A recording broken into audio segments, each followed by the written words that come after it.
Good evening, listener. Thanks for joining us. But a word of warning. If you're looking for fairy tales and bedtime stories, you've come to the wrong place. But if you enjoy it when your blood runs cold, if the feeling of being followed and watched makes you feel alive, well then, come on in, turn on all your lights, get cozy, and settle in as master storyteller Otis Jiry weaves tales of terror for your entertainment. But there's still time if you'd like to turn back.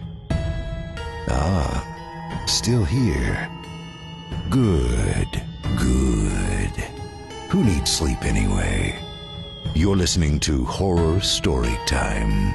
Please welcome your host and the star of this series, master storyteller Otis Jiry.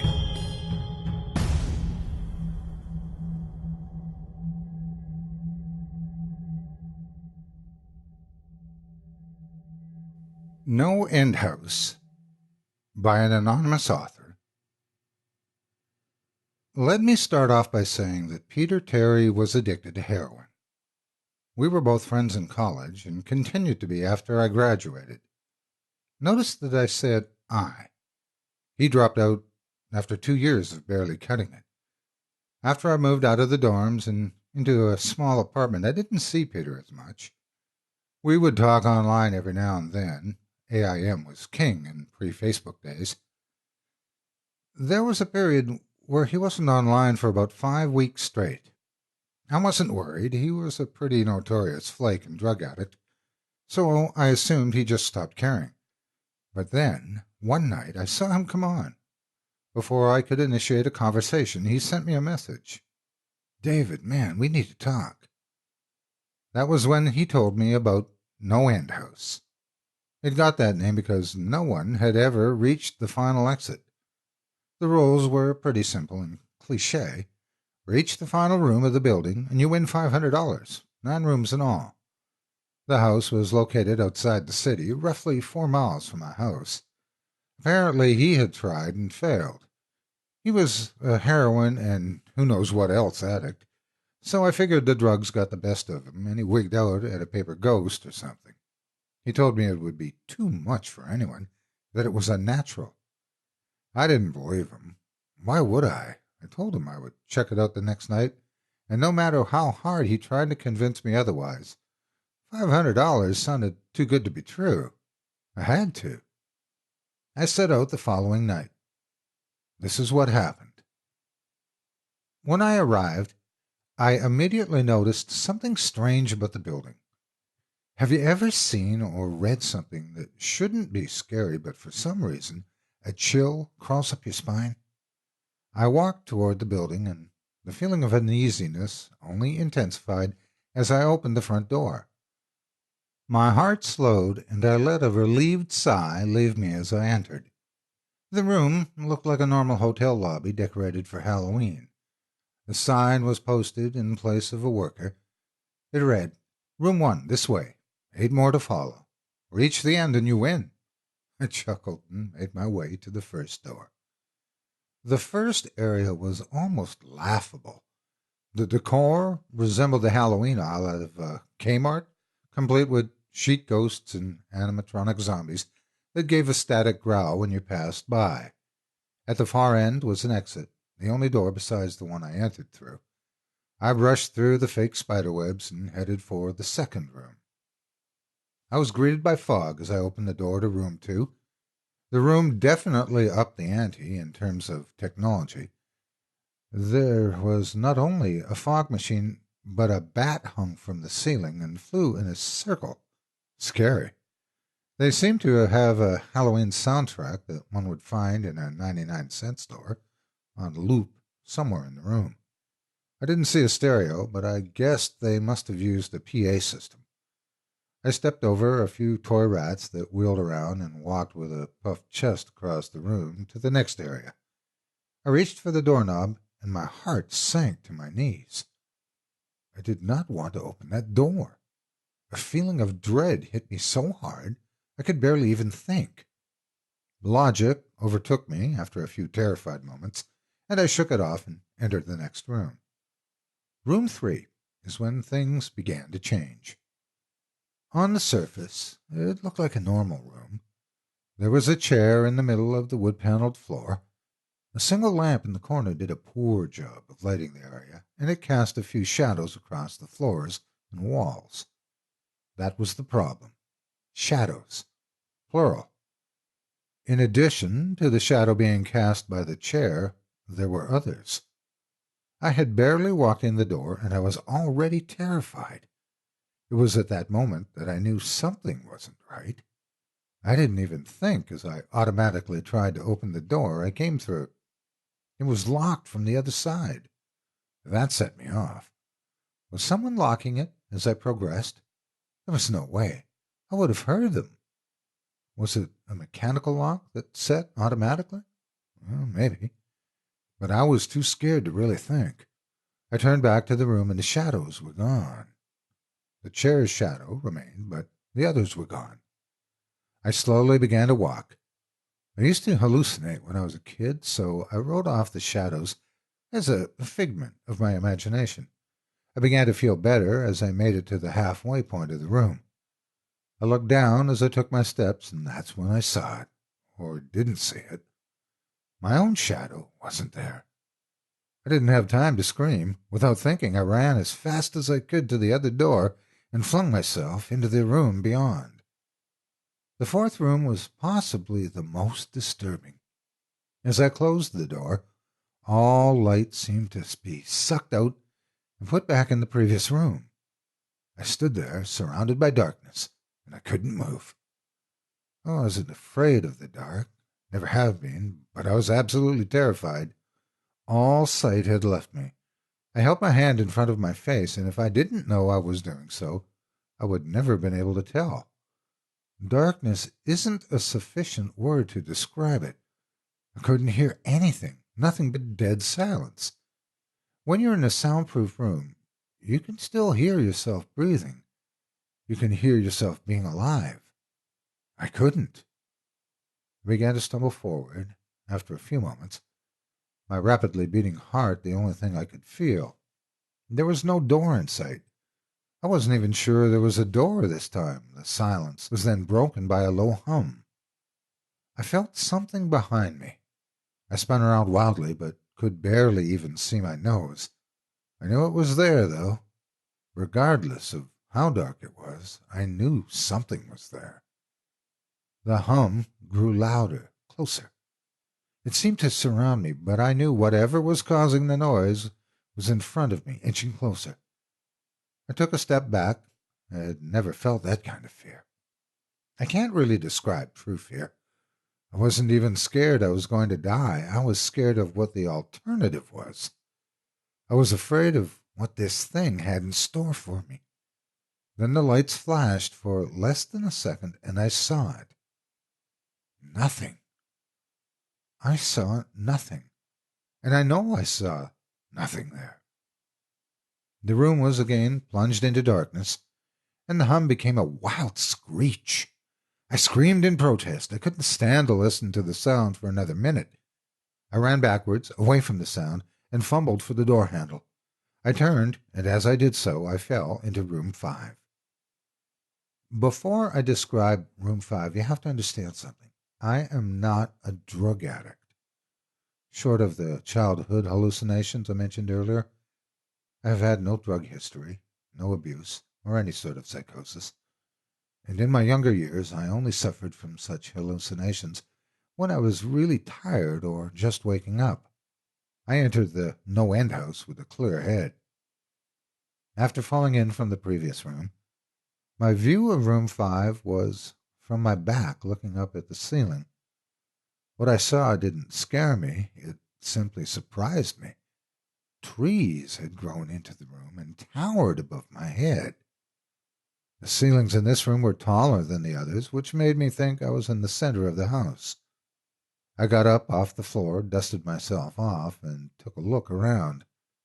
It was definitely the biggest room yet. I couldn't even see the door from where I was, as various brush and trees blocked my line of sight leading to the exit. Up until this point, I figured the rooms were going to get scarier, but this was a paradise compared to the last room. I also assumed that whatever was back in room 4 stayed back there. I was incredibly wrong. As I made my way deeper into the room, I began to hear what one would hear if they were in a forest. Chirping birds and the occasional flap of birds seemed to be my only company in this room, and that was what bothered me most. I heard bugs and other animals, but I didn't see any of them. I began to wonder how big this house was. When I had first walked up to the house from the outside, it looked like a regular house. It was definitely on the bigger side, but certainly it wasn't large enough to contain a full forest. And yet here it was, a thick, towering mass of trees, all somehow contained within room 5. The canopy covered my view of the ceiling, but I assumed it was still there, however high it was. I couldn't see any walls, though. If it hadn't been for the standard dark wood paneling on the floor, which matched that of the other rooms, I would have had no way of knowing I was still indoors. I kept walking, hoping that the next tree I passed would reveal the door. After a few moments of walking, I felt a mosquito fly into my arm. I shook it off and kept going. A second later, I felt about 10 more land on my skin in different places. I felt them crawl up and down my arms and legs, and a few made their way across my face. I flailed wildly to get them all off, but they just kept crawling. I looked down and let out a muffled scream, more of a whimper, to be honest. I didn't see a single bug. Not one bug was on me, but I could feel them crawl. I heard them fly by my face and sting my skin, but I couldn't see a single one. I dropped to the ground and began to roll wildly. I was desperate. I hated bugs, especially ones I couldn't see or touch. But these bugs could touch me, and they were everywhere. I began to crawl, though I had no idea where I was going. The entrance was nowhere in sight, and I still hadn't even seen the exit. So I just crawled, my skin wriggling with the presence of these phantom bugs. After what seemed like hours, I found the door.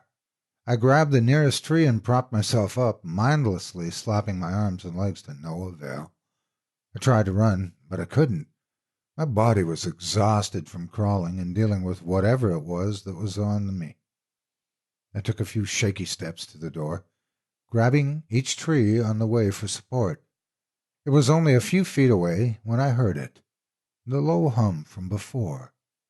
It was coming from the next room, and it was deeper. I could almost feel it inside my body, like when you stand next to an amp at a concert. The feeling of the bugs on me lessened as the hum grew louder. As I placed my hand on the doorknob, the bugs were completely gone. But I couldn't bring myself to turn the knob. I knew that if I let go, the bugs would return, and there was no way I would make it back to room 4.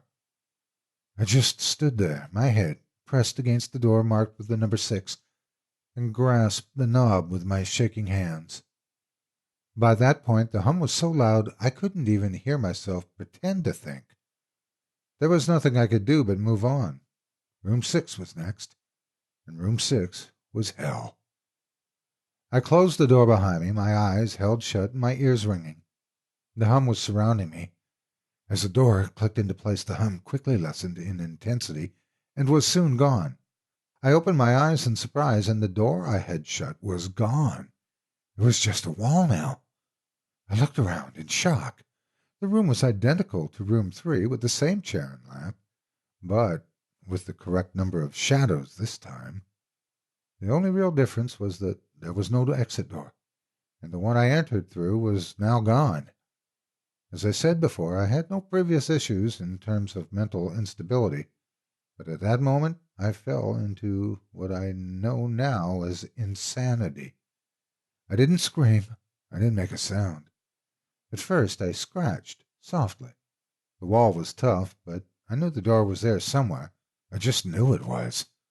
I scratched at where the doorknob was. I clawed at the wall frantically with both hands, tore at the wood, filing my nails down to the skin. Then I fell silently to my knees. The only sound in the room, the incessant scratching against the wall. I knew it was there. The door was there. I knew it was just there. I knew if I could just get past this wall, Are you all right? I jumped off the ground and spun in one motion. I leaned against the wall behind me and saw what it was that spoke to me. And to this day, I regret ever turning around. It was a little girl wearing a soft white dress that went down to her ankles. She had white skin, blue eyes, and long blonde hair reaching to the middle of her back. She was the most frightening thing I had ever seen, and I know that nothing in my life will ever be as unnerving as what I saw in her. While looking at her, I saw the young girl, but I also saw something else. Where she stood, I saw what looked like a man's body, only larger than normal and covered in hair. He was naked from head to toe, but his head was not human, and his toes were hooves. It wasn't the devil, but at that moment it might as well have been. The form had the head of a ram and the snout of a wolf. It was horrifying, and it was synonymous with the little girl in front of me. They were the same form. I can't really describe it, but I saw them at the same time. They shared the same spot in that room, but it was like looking at two separate dimensions. When I saw the girl, I saw the form, and when I saw the form, I saw the girl. I couldn't speak. I could barely even see. My mind was revolting against what it was attempting to process. I had been scared before in my life, and I had never been more scared than when I was trapped in the fourth room. But that was before room 6. I just stood there, staring at whatever it was that spoke to me. There was no exit. I was trapped in there with it. And then it spoke again. David, you should have just listened. When it spoke, I heard the words of the little girl, but the other form spoke through my mind in a voice I won't attempt to describe. There was no other sound. The voice just kept repeating that sentence over and over into my mind, and I agreed. I didn't know what to do. I was slipping into madness, yet I couldn't take my eyes off of what was in front of me. I dropped to the floor. I thought I would pass out, but the room wouldn't let me. I just wanted it to end. I was on my side, my eyes wide open, the form staring down at me. Scurrying across the floor in front of me was one of the battery-powered rats from the second room. The house was toying with me, but for some reason, seeing that rat pulled my mind back from whatever depths it was headed for, and I looked around the room. I was getting out of there. I was determined to get out of that house and live and never think about this place again. I knew this room was hell, and I wasn't ready to take up a residency. At first, it was just my eyes that moved. I searched the walls for any kind of opening. The room wasn't that big, so it didn't take long to soak up the entire layout. The demon still taunted me, the voice growing louder as the form stayed rooted where it stood. I placed my hand on the floor and lifted myself up on all fours, and I turned to scan the wall behind me. Then I saw something I couldn't believe.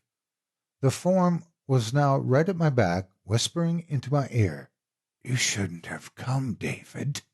I felt its breath on the back of my neck, but I refused to turn around. A large rectangle was scratched into the wood, with a small dent chipped away in the center of it, and right in front of my eyes I saw the large number 7 I had mindlessly etched into the wall. I knew what it was. Room 7 was just beyond that wall where room 5 had been moments ago. I don't know how I managed to do it. Maybe it was just my state of mind at the time, but I had created the door. I knew I had. In my madness, I had scratched into the wall what I needed the most, an exit to the next room. Room 7 was close. I knew the demon was right behind me, but for some reason it couldn't touch me. I closed my eyes and placed both hands on the large number 7 in front of me, and I pushed. I pushed as hard as I could. The demon was now screaming in my ear. It told me I was never leaving. It told me that this was the end, but that I wasn't going to die, that I was going to live there in room 6 with it. I wasn't. I pushed and screamed at the top of my lungs. I knew I was going to push through the wall eventually. I clenched my eyes shut and screamed, and the demon was gone. I was left in silence. I turned around slowly and was greeted by the room as it was when I entered, just a chair and a lamp. I couldn't believe it, but I didn't have time to dwell. I turned back to the room and jumped back slightly. What I saw was a door, not one that I had scratched in, but a regular door with a large 7 on it. My whole body was shaking. It took me a while to turn the knob. I just stood there for a while, staring at the door. I couldn't stay in room 6. I couldn't. But if this was the only room 6, I couldn't imagine what 7 had in store. I must have stood there for an hour just staring at the 7. Finally, with a deep breath, I twisted the knob and opened the door to room 7. I stumbled through the door, mentally exhausted and physically weak. The door behind me closed, and I realized where I was. I was outside. Not outside like room 5, but actually outside. My eyes stung. I wanted to cry. I fell to my knees and tried to force myself to tear up, but I couldn't. I was finally out of that hell. I didn't even care about the prize that was promised. I turned and saw that the door I just went through was the entrance. I walked to my car and drove home, thinking of how nice a shower sounded.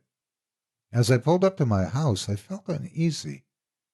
The joy of leaving NoEnd house had faded, and dread was slowly building in my stomach. I shook it off as residual fear of the house and made my way to the front door. I entered and immediately went up to my room. On my bed was my cat, Baskerville. He was the first living thing I had seen all night, and I reached out to pet him. He hissed and swiped at my hand. I recoiled in shock, as he had never acted like that. I thought, whatever, he's an old cat, and I headed to the bathroom. I jumped in the shower and prepared for what I expected would be a sleepless night. After the shower, I went to my kitchen to make some food. I descended the stairs and turned into the family room, and what I saw is forever burned into my mind. My parents were lying on the ground, naked and covered in blood. They were mutilated to such a degree that I hardly recognized them. Their limbs were removed and placed next to their bodies, and their heads were placed on their chests, facing me. The most unsettling part was their expressions. They were smiling, as though they were happy to see me. I vomited and sobbed right there in the family room. I didn't know what had happened. They didn't even live with me at the time. I was a mess, and then I saw it. A door that had never been there before. A door with a large number 8 scrawled on it in blood. I was still in the NoEnd house. I was standing in what I thought was my family room, but it was room 7. As this occurred to me, I happened to notice that the smile on the faces of my parents' severed heads were widening. They weren't my parents, I thought. They couldn't be, but they looked exactly like them. Across the room, beyond the mutilated corpses before me, I saw a door marked with the number 8. I knew I had to move on, but at that moment I gave up. The smiling faces tore into my mind, grounding me where I stood. I vomited again and nearly collapsed. Then the hum returned. It was louder than ever, and it filled the house and shook the walls. The hum compelled me to walk. I began to walk slowly, making my way closer to the door and the bodies. I could barely stand, let alone walk, and the closer I got to my parents, the closer I came to suicide. The walls were now shaking so hard, it seemed as though they were going to crumble, but the faces still smiled at me. As I inched closer, their eyes followed me. When I was between the two bodies, a few feet away from the door, the dismembered hands began to claw their way across the carpet towards me. All the while, the faces continued to stare. New terror washed over me, and I walked faster. I didn't want to hear them speak. I didn't want the voices to match those of my parents. They began to open their mouths, and the hands were now inches from my feet. In desperation, I lunged toward the door, threw it open, and slammed it shut behind me. That was it, I thought. Room 8. I was done. After that, what I had just experienced, I knew there wasn't anything else the house could throw at me that I couldn't live through. There was nothing short of the fires of hell that I wasn't ready for. Unfortunately, I underestimated the abilities of NoEnd House. To my horror, Room 8 was more disturbing, more terrifying, and more unspeakable. I still have trouble believing what I saw in Room 8. Once again, the room was a carbon copy of Room 3, but now, in the chair that had previously been empty, sat a man. After a few seconds of disbelief, my mind finally accepted the fact that the man sitting in the chair was me. Not someone who looked like me, it was David Williams. I walked closer. Even though I was sure of it, I had to get a better look. He looked up at me, and I noticed tears in his eyes. Please don't do it. Please, don't hurt me. What? I said. Who are you? I'm not going to hurt you. Yes, you are, he sobbed. You're going to hurt me, and I don't want you to. He sat in the chair with his legs up and began rocking back and forth. It was actually really pathetic looking, especially since he was me, identical in every way. Listen, who are you? I was now only a few feet from my doppelganger. It was the weirdest experience yet. Standing there, talking to myself. I wasn't scared, but I would be soon. Why are you... You're gonna hurt me. You're going to hurt me, it interrupted. If you want to leave, you're going to hurt me. Why are you saying this? I asked. Just calm down, all right? Let's try and figure this. And then I saw it. The David sitting down was wearing the same clothes as me, except for a small red patch on his shirt, embroidered with the number 9. You're going to hurt me. You're going to hurt me. Please, don't. You're going to hurt me.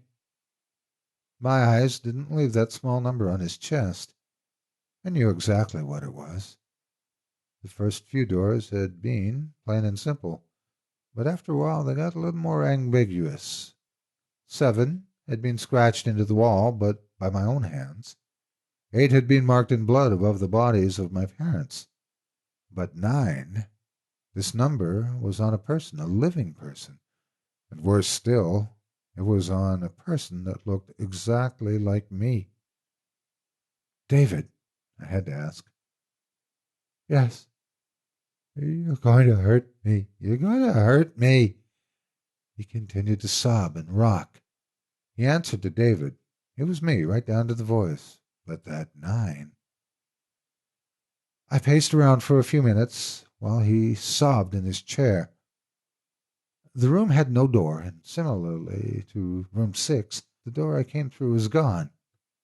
For some reason, I assumed that scratching would get me nowhere this time. I studied the walls and the floor around the chair, sticking my head underneath and seeing if anything was below. Unfortunately, there was. Below the chair there was a knife. Attached was a tag that read, "To David from management." The feeling in my stomach as I read that tag was something sinister. I wanted to throw up. The last thing I wanted to do was remove that knife from under that chair. The other David was still sobbing uncontrollably. My mind was spinning into an attic of unanswerable questions.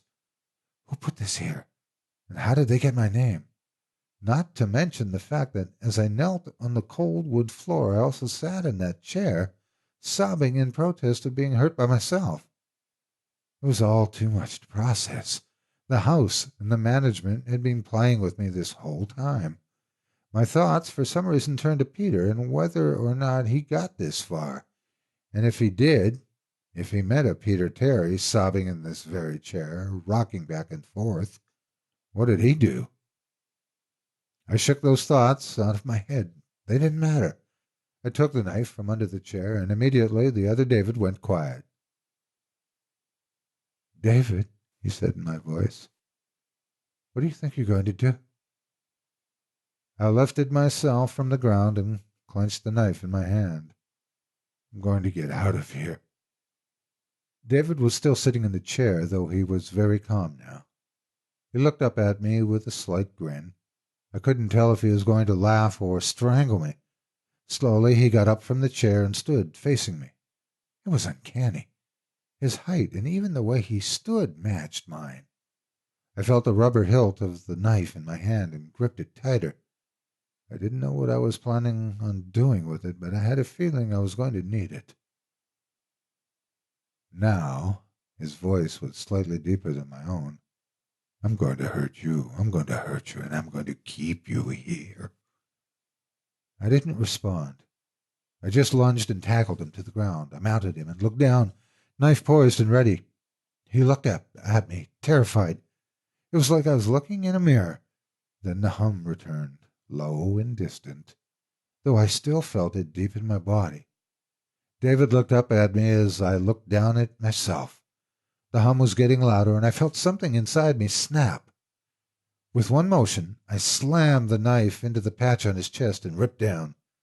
Blackness fell on the room, and I was falling. The darkness around me was like nothing I had experienced up to that point. Room 3 was dark, but it didn't come close to what was completely engulfing me. After a while, I wasn't even sure I was falling. I felt weightless, covered in dark, and then a deep sadness came over me. I felt lost, depressed, and suicidal. The sight of my parents entered my mind. I knew it wasn't real, but I had seen it, and the mind has trouble differentiating between what is real and what isn't. The sadness only deepened. I was in room 9 for what seemed like days. The final room. And that's exactly what it was, the end. NoEnd house had an end, and I had reached it. At that moment I gave up. I knew I would be in that in-between state forever, accompanied by nothing but darkness. Not even the hum was there to keep me sane. I had lost all senses. I couldn't feel myself, couldn't hear anything. Sight was useless here, and I searched for taste in my mouth and found nothing. I felt disembodied and completely lost. I knew where I was. It was hell. Room 9 was hell. And then it happened. A light. One of those stereotypical lights at the end of the tunnel. Then I felt ground come up from below me, and I was standing. After a moment or two, gathering my thoughts and senses, I slowly walked toward that light. As I approached the light, it took form. It was a vertical slit down the side of a door, this time unmarked. I slowly walked through the door and found myself back where I started, standing in the lobby of NoEnd house. It was exactly how I left it. Still empty, still decorated with childish Halloween decorations. After everything that had happened that night, I was still wary of where I was. And after a few moments of normalcy, I looked around the place, trying to find anything different. On the desk was a plain white envelope with my name handwritten on it. Immensely curious, yet still cautious, I mustered up the courage to open the envelope. Inside was a letter, again handwritten. David Williams, congratulations. You've made it to the end of NoEnd house. Please accept this prize as a token of your great achievement. Yours forever, Management. With the letter there were 5 $100 bills. I couldn't stop laughing. I laughed for what seemed like hours. I laughed as I walked out to my car and laughed as I drove home. I laughed as I pulled into my driveway and laughed as I approached the front door of my house. And I laughed when I saw the small number 10 etched into the wood. Hi, Otis Jiry here. Thanks for joining me around the digital campfire today. Your support means everything to me. I wanted to take a moment to ask you to support me and help me make storytelling my career by joining the Chilling Tales for Dark Nights members area. There are links in the video description below. If you love what I do, help me make this my full-time job by signing up for any membership of your choice. With your support, I can quit my day job and dedicate my day to putting out more twisted tales more regularly and take more of your requests. With a membership, not only do you get instant access to my archive of 200-plus audio stories in HD format, but you'll get them weeks or months before the public does.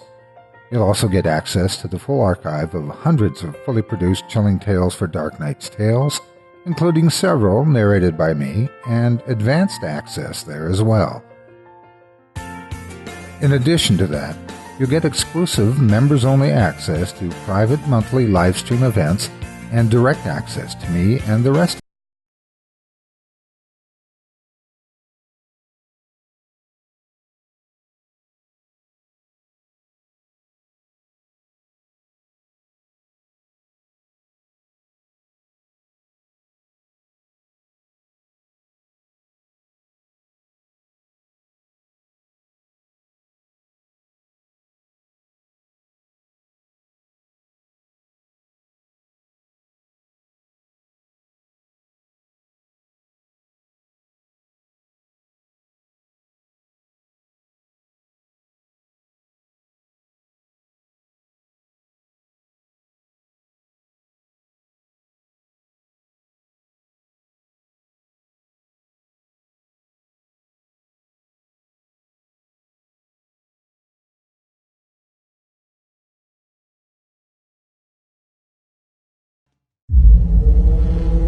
Chilling Tales for Dark Nights.